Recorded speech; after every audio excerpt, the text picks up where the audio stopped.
मेरे प्यारे देशवासियों, नमस्कार।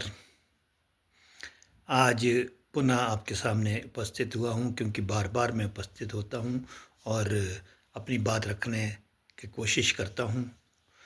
पिछले 5 नवंबर को मैंने एक बिहार के बारे में एक पूरा विश्लेषण किया था, उसमें मैंने डाला था और मैंने ये भी बताया था कि बिहार चुनाव में एनडीए की जो पार्टी है, एनडीए जो है 140-185 सीटें जीत सकता है, जबकि लगभग 70-80 तक जो है महागठबंधन की बात की थी।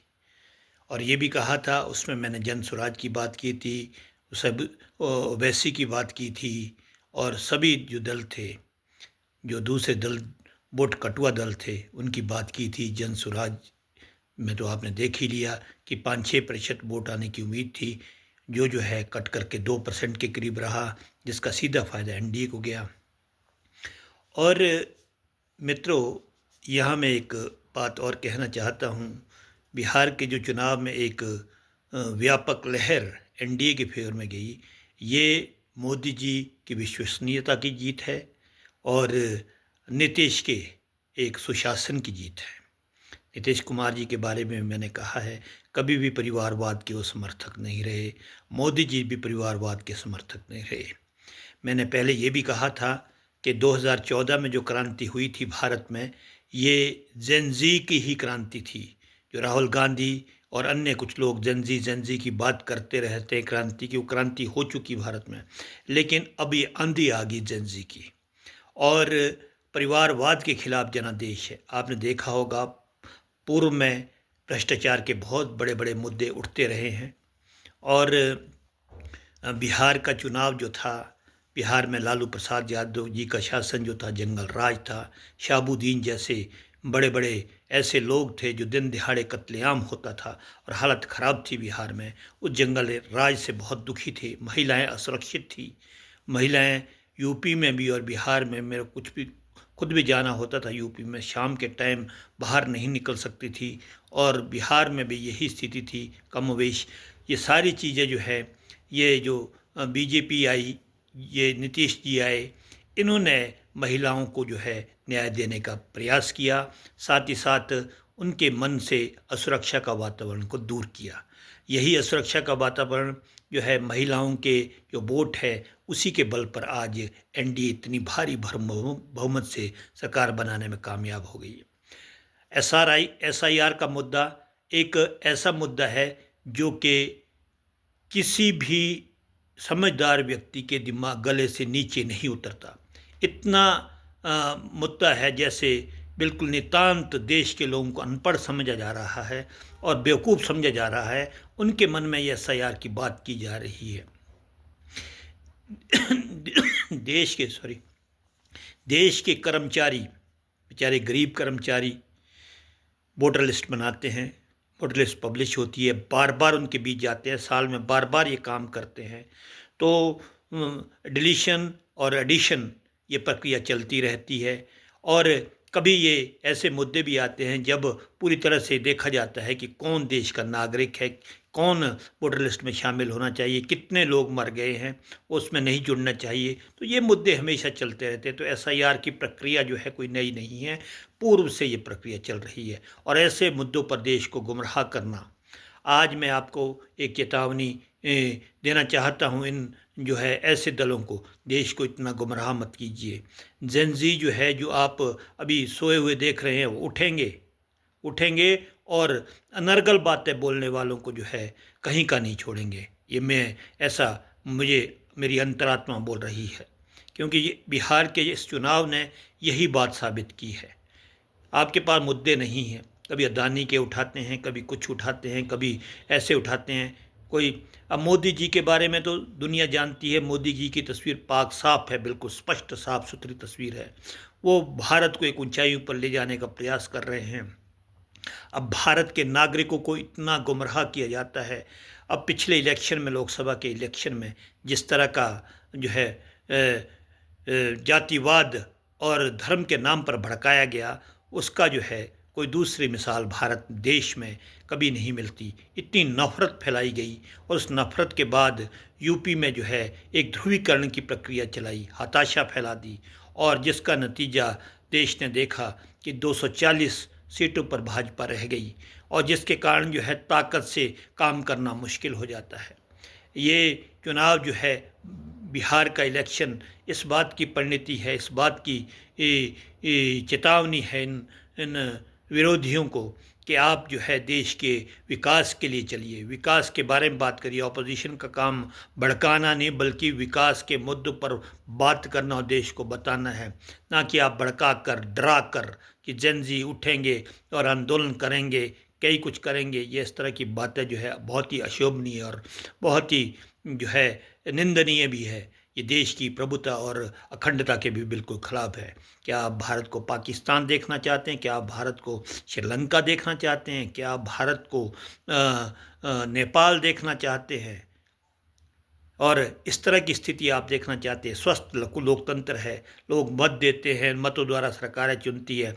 आज आप ईवीएम पर ठीकरा फोलेंगे?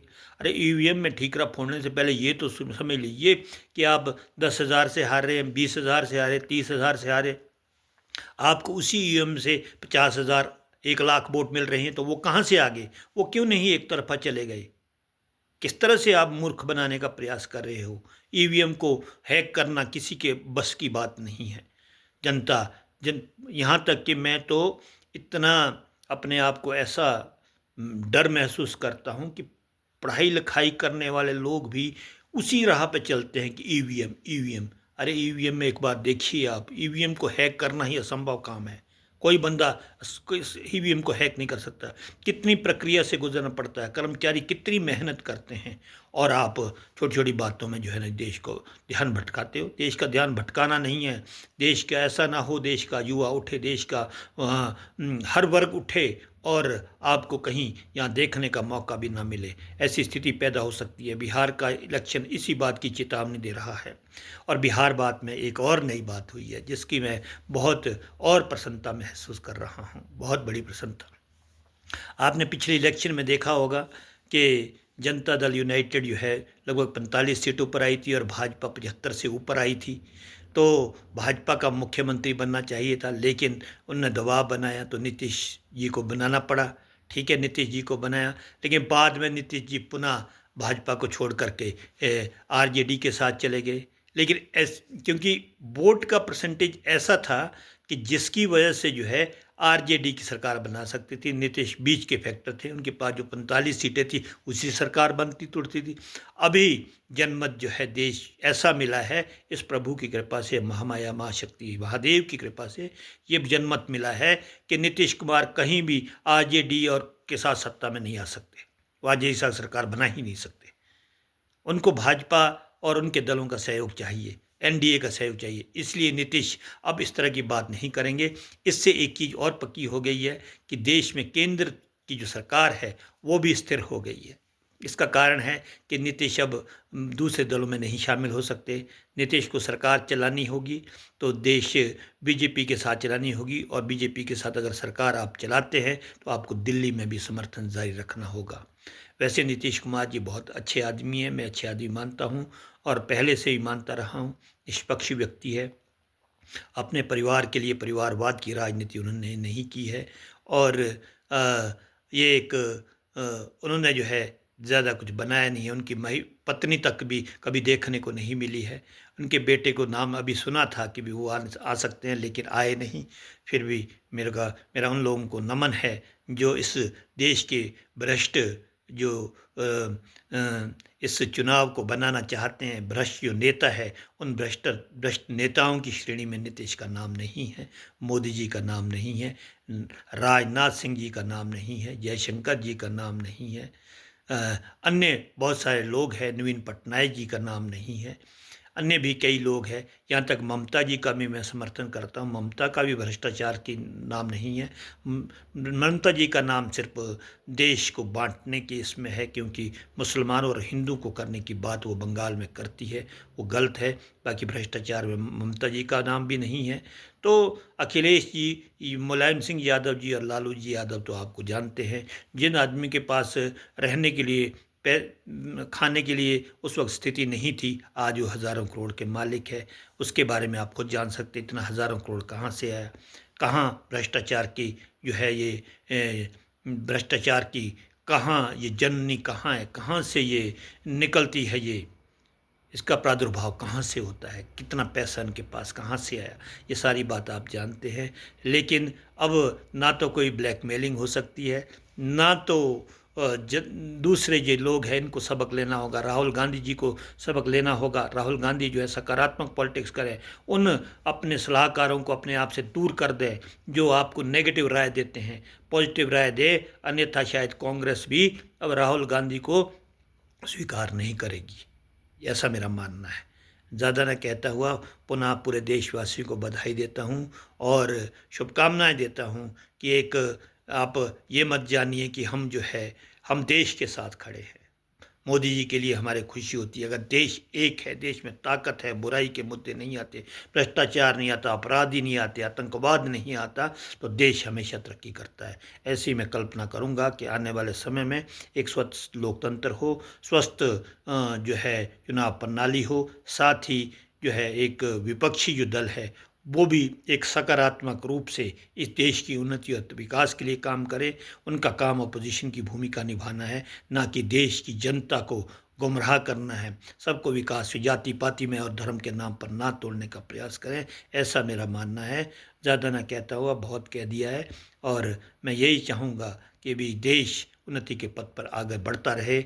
और शुभकामनाएं देता हूँ एनडीए सरकार को कि वो अच्छा काम करे। बिहार को जो है प्राचीन भारत की जो जहाँ से भारत का लोकतंत्र, ये जो गणतंत्र है, लिच्छवी गणराज्य की बात है, वैशाली की बात है, आपके जहाँ से चला था ये मगध जो राजतंत्र की वो थी, वो जो है वो लोकतंत्रात्मक जो लिच्छवी से चला है, उसको जो है उसको आज पुनः बिहार को एक बहुत अच्छा अ, एक स्वस्थ और समृद्ध प्रदेश बनाने की कोशिश करें, ऐसा मेरा मानना है। इन्हीं शब्दों के पास आप सभी देशवासियों को मेरा नमस्कार। जय हिंद, जय भारत।